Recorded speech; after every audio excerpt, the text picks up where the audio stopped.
In this video you can find the usage of green tea for cough. There is a reason that green tea is considered to be an effective home remedy for sore throats. It helps to clear out your chest. The catechins in green tea help break up mucus and soothe sore throats.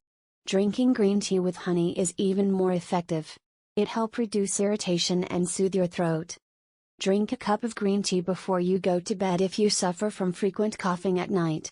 Another benefit of green tea is that it contains catechins, which have antiviral properties that can help with cold sores.